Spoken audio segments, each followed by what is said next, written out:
음악과 오디오를 사랑하는 소리샵 튜브 시청자 여러분 안녕하세요. 프로덕트 리뷰 시간입니다. 오늘 살펴볼 제품은 영국 제작사 캐프가 올해 선보인 R3 메타 스피커입니다. 이 스피커는 캐프의 중견 R 시리즈의 유일한 스탠드 마운트 스피커인데요. 무엇보다 캐프가 자랑하는 트위터 후면파 흡음 기술 MAT가 적용된 점이 가장 큰 특징입니다.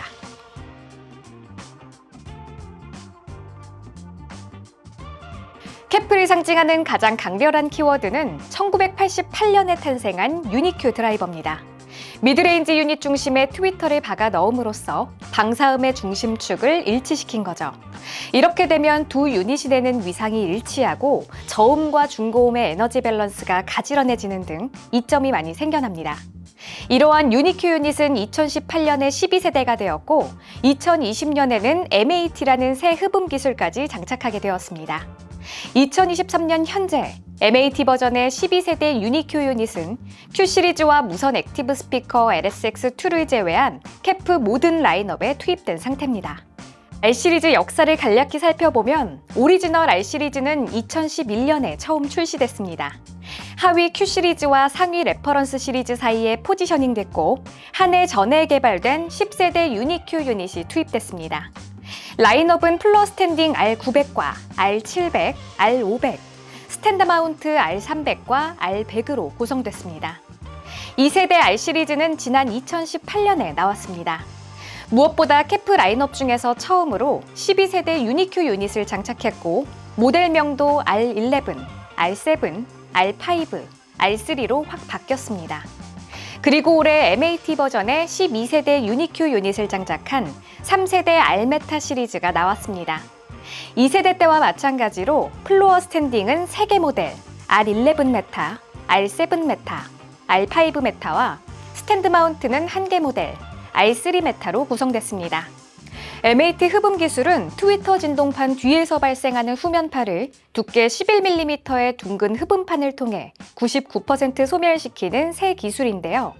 흡음판에 다양한 길이의 미로형 홈을 새겨 각 홈이 자신에게 들어온 특정 주파수를 없애는 원리입니다. 메타 물질이라는 뜻 자체가 세상에 있는 물질로 세상에 없는 효과를 만들어낸다는 뜻입니다. 참고로 폼이나 섬유제, 솜, 스펀지 같은 기존 흡음제는 60% 정도만 후면파를 소멸시킵니다. 시청기인 R3 메타는 기본적으로 3웨이 3유닛 베이스 리플렉스 타입의 스탠드 마운트 스피커입니다.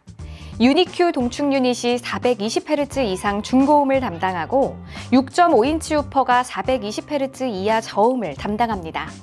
주파수 응답 특성은 58Hz에서 28kHz, 크로스오버는 420Hz, 2.3kHz에서 이뤄집니다. 공칭 임피던스는 4옴, 감도는 87dB를 보입니다. 유니큐 동축 유닛의 트위터는 1인치 알루미늄 돔, 미드레인지는 5인치 알루미늄 콘, 6.5인치 우퍼는 페이퍼 위에 알루미늄을 코팅한 하이브리드 알루미늄 콘 진동판을 썼습니다. 트위터 진동판 앞에는 고음 방사 특성을 좋게 해주는 텐저린 웨이브 가이드가 마련됐습니다.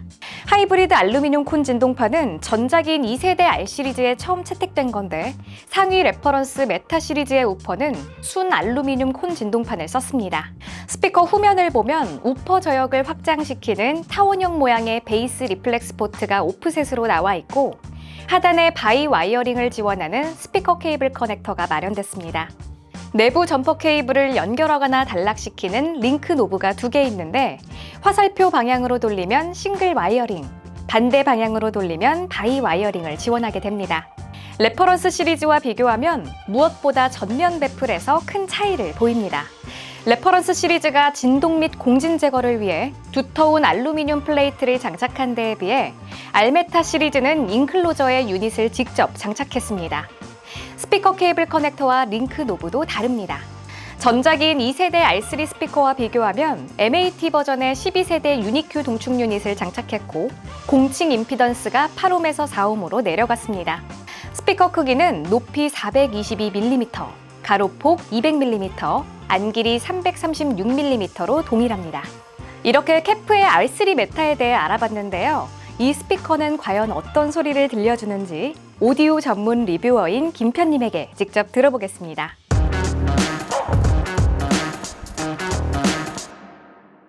소리샵 튜브 시청실에서 진행한 케프 R3 메타 시청에는 독일 T+A의 MP200과 DEC200, M200을 동원했습니다.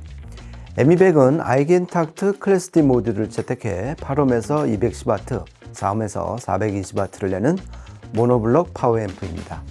음원은 룬으로 코브즈 스트리밍 음원을 들었습니다. 모비의 리프라이즈 앨범 중 히어로즈를 들어보면 우선 피처링한 민디 존스의 목소리에서 찰기가 느껴지고 스피커 크기를 뛰어넘는 저음의 양감이 두드러집니다.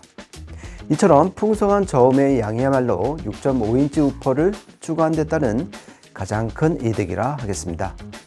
이 밖에 음상이 또렷이 맺히는 것을 보면 이 스피커에서도 유니큐 동축 유닛이 제 몫을 다하는 것으로 보입니다. 하지만 가장 돋보인 것은 중고음의 해상력인데요. 각 악기의 이미지가 선명하게 잡히고 무대 앞이 무척 투명했습니다. 바로 이 점이 전에 들었던 2세대 R3와 가장 다른 점이었습니다. 케프 스피커들이 M8 흡음판을 채택하면서 얻은 가장 큰 이득은 바로 이 같은 해상력과 SMB의 증가입니다. 올라프 아르날즈와 앨리스 사라우트가 연주한 쇼팽의 야상곡 제20번을 들어보면 확실히 초반 피아노의 타건이 상위 레퍼런스 1 메타에 비해서는 약합니다. 하지만 LS50 메타에서는 누릴 수 없었던 저음의 양감은 부족함이 없고 바이올린의 현질감이나 세세한 표현력은 거의 엄지척을 할 만한 수준이었습니다. 특히 중고음이 깨끗하게 들린 덕에 바이올린의 이미지가 아주 단정하고 또렷하게 맺혔습니다. 악기의 음색과 무대의 공간감도 잘 전해졌는데요. 이는 M8 흡음 기술로 배음 정보가 살아난 덕으로 보입니다. 요요마와 엔니오 모리코네가 연주한 가브리엘스 오보에를 들어보면 투웨이 트위니 스피커에서는 쉽게 맛볼 수 없는 풍성하면서도 밸런스가 잘 잡힌 음이 두드러졌습니다. 덕분에 LS50 메타에 비해 좀 더 편안하고 포근하게 음악을 들을 수 있었습니다. 특히 중저음이 탄력적이고 온기가 감던 것은 우퍼 진동판이 기본적으로 페이퍼인 덕을 본 것으로 보입니다. 전체적으로 디테일한 재생에 강점을 보이는 스피커입니다. 보즈 스켑스의 그레이티스트 히츠 라이브 앨범 중 로우 다운을 들어보면 드럼이 주도하는 킥력에서 아쉬움이 1도 없었습니다. 여기에 보컬까지 선명하게 등장하는 것을 보면 R3 메타는 기본적으로 밝고 명랑하게 그리고 경쾌하게 노래하고 연주하는 스피커임이 분명합니다. 요즘 봄날처럼 음의 촉감이 산뜻하고 생기가 감도는 스피커였습니다.